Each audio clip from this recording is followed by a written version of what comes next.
warahmatullahi wabarakatuh, teman-teman. Kita belajar tema 8. Kemarin kita sudah bahas macam-macam jenis kegiatan ekonomi, yaitu ada 3. Yang pertama adalah produksi, yang kedua adalah distribusi, dan yang ketiga adalah konsumsi. Oke, teman-teman sudah kenal semua ya dengan itu. Nah, sekarang kita akan bahas lingkungan dapat mempengaruhi. Yang pertama adalah mata pencaharian penduduk di suatu daerah, dan yang kedua adalah lingkungan dapat mempengaruhi kegiatan ekonomi. Kita bahas yang pertama dulu. Oke, lingkungan dapat mempengaruhi mata pencaharian penduduk di suatu daerah. Yang pertama, penduduk di daerah pantai bermata pencaharian sebagai nelayan, petani garam, petani tambak, pedagang ikan, dan sebagainya. Kemudian yang kedua, penduduk di daerah dataran rendah biasanya bermata pencaharian sebagai buruh, petani, peternak, pedagang, dan sebagainya. Kemudian yang ketiga, ada penduduk di daerah dataran tinggi bermata pencaharian sebagai hampir sama ya dengan yang di dataran rendah, yaitu petani, peternak, pedagang. Hanya di dataran tinggi biasanya banyak pekerja perkebunan. Kemudian yang keempat, ada penduduk di desa bermata pencaharian sebagai petani, peternak, pedagang, pengrajin, buruh tani, dan sebagai pekerja perkebunan. Kemudian yang kelima, ada penduduk di kota, biasanya bermata pencaharian sebagai pekerja jasa. Contohnya guru, polisi, dokter, pegawai bank, konsultan, pengacara, dan sebagainya. Kemudian lingkungan dapat mempengaruhi kegiatan ekonomi. Ya, kegiatan ekonomi seperti produksi, distribusi, dan konsumsi. Oke, selanjutnya jenis pekerjaan dipengaruhi oleh kondisi daerah tempat tinggal.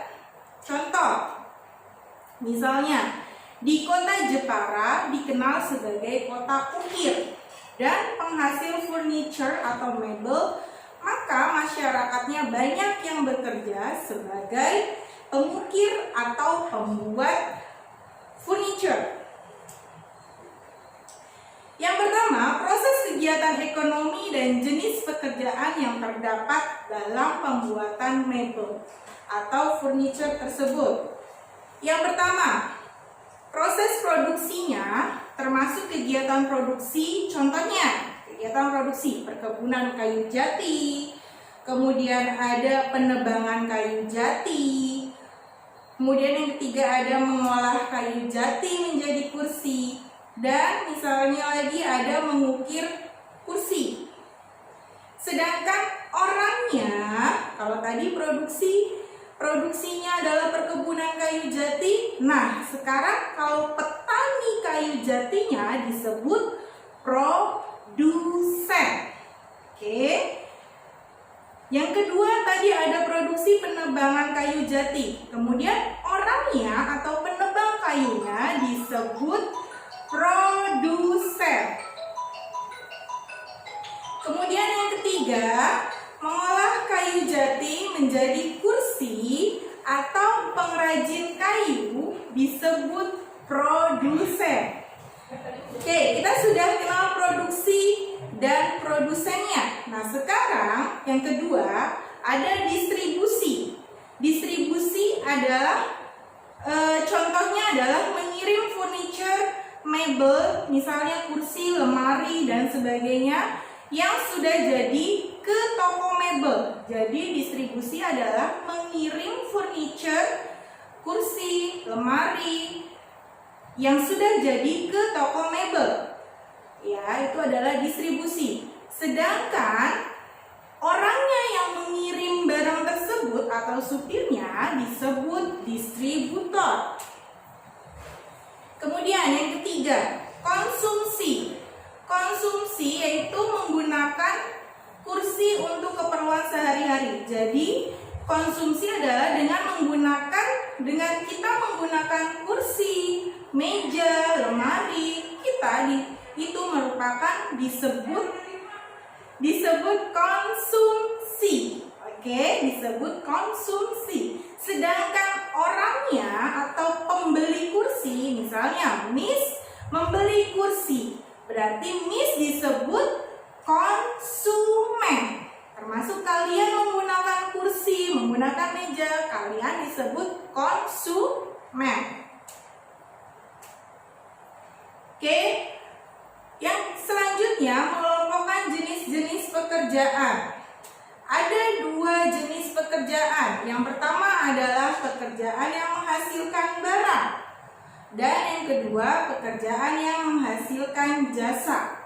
Yang pertama, pekerjaan yang menghasilkan barang yaitu pekerjaan yang memproduksi berbagai benda yang dapat digunakan untuk kebutuhan sehari-hari.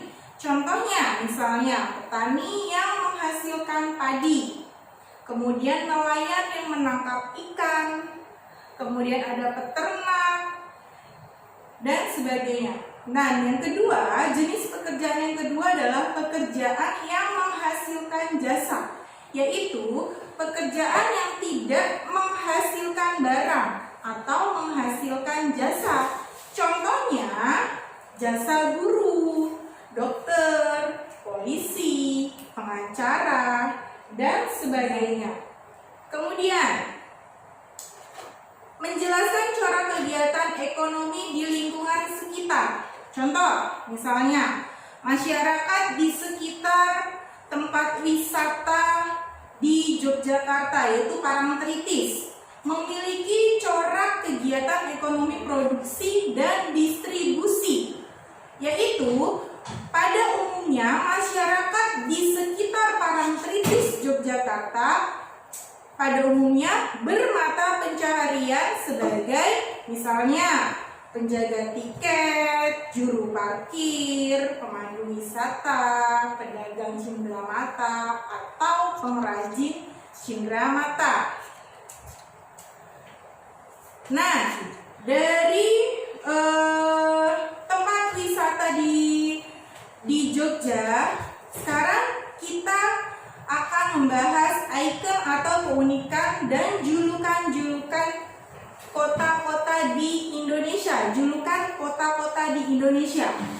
Yang pertama, Miss Mai mau misalnya nih. Yang pertama ada Bandung. Bandung dijuluki kota kembang. Kenapa disebutnya kota kembang? Karena pada zaman dahulu di Bandung itu terdapat berbagai jenis macam kembang. Bahkan karena keindahannya, Bandung juga disebut sebagai Paris Van Java. Nah, dengan ikonnya di Bandung, ikonnya adalah gedung sate. Teman-teman sudah pernah lihat gedung sate? Ya, kenapa disebut gedung sate? Karena pada ujung gedungnya ini, di atas atap paling atas, itu seperti tusuk sate, makanya disebutnya gedung sate. Nah, ini merupakan gedung putihnya Bandung, seperti gedung putih di Washington DC, Amerika. Kemudian yang kedua ada Surabaya. Surabaya dijuluki sebagai kota pahlawan. Kenapa disebut kota pahlawan? Karena terjadinya pertempuran di Surabaya pada tanggal 10 November. Kemudian keunikan kota Surabaya terdapat patung Sura dan Baya. Oleh sebab itu disebutnya Surabaya, karena ada patung Sura dan Baya. Sura itu adalah seekor ikan hiu dan Baya itu dalam bahasa Jawa itu adalah buaya. Nah, gambarnya seperti ini ya, patung ikan dan buaya, ikan hiu dan buaya. Kemudian yang ketiga, ada Jakarta. Jakarta dijuluki sebagai kota metropolitan Kenapa? Karena di Jakarta padat dengan penduduknya yang dari berbagai daerah datang ke hijrah ke Jakarta. Kemudian di Jakarta juga sebagai pusat perekonomian dan pusat pemerintahan. Kemudian Jakarta mempunyai ikon atau keunikannya, yaitu Monumen Nasional atau Monas. Teman-teman pasti sudah tahu ya Monas. Kemudian yang keempat ada Yogyakarta, dijuluki sebagai kota pelajar dan kota budaya. Di Jogja dijuluki sebagai kota pelajar dan kota budaya karena di sana banyak terdapat kampus-kampus ternama seperti UGM, UMY, dan sebagainya. Kemudian disebut sebagai kota budaya juga. Kenapa? Karena di sana masih terdapat Kesultanan Hamengkubuwono. Jadi di sana budayanya masih sangat kental. Ada wayang orang, wayang kulit, ya, dan sebagainya. Kemudian dengan keunikannya atau ikonnya ada Tugu Jogja. Gambarnya seperti ini. Tugu Jogja ini merupakan benda sejarah.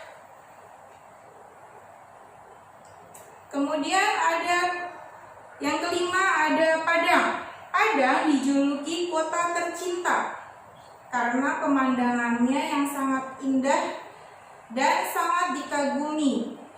Kemudian keunikannya atau ikonnya di Padang adalah jam gadang. Jam gadang seperti ini juga merupakan peninggalan sejarah pada masa Belanda. Kemudian yang keenam ada Banda Aceh, dijuluki sebagai kota Serambi Mekah. Kenapa dijuluki sebagai kota Serambi Mekah? Karena di sana hukum agama Islam berlaku. Contohnya, misalnya jika ada warga atau rakyat warga Aceh yang melanggar aturan agama seperti mencuri misalnya, itu berlaku hukum cambuk. Kemudian dengan ikonnya adalah Masjid Raya Baitur Rahman yang sampai saat ini masih berdiri dengan kokoh setelah terjangan tsunami. Nah, teman-teman, tadi sudah Miss jelaskan ikon dan keunikan kota-kota di Indonesia. Nah, yuk kerjakan latihan di buku paket pada halaman 141 nomor 1 sampai 4.